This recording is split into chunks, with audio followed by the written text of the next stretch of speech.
Erik Abdrahmanov sözlerine Alfred Yakşımpetov köyü Yılmaysın.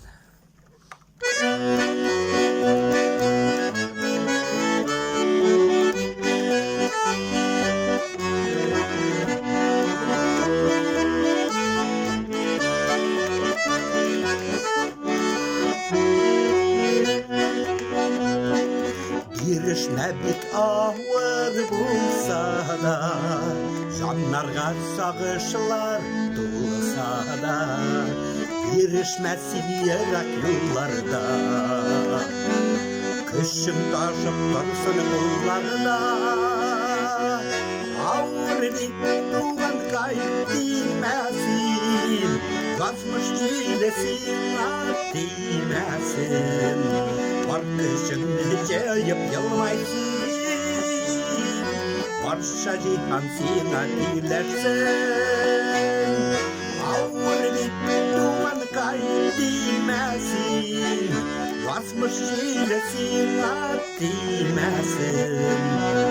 Kışın ceyip yılmaysın, barşa cihan sana dilersin.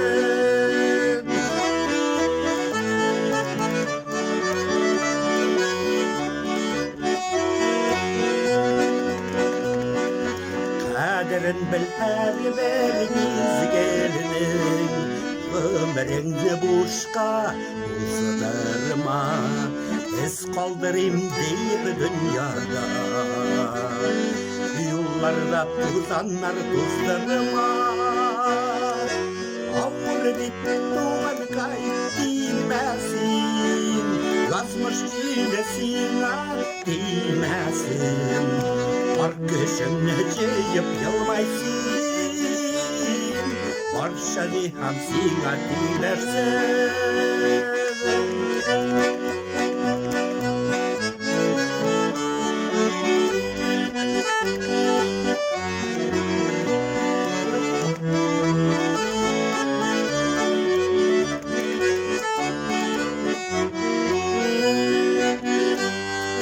Atlanıp karşı al her günü, selam bir cihanıga yalamaysın.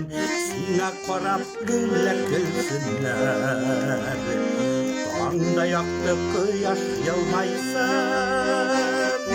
Ağır bir duman kayıp değmesin, basmış çilesin at değmesin.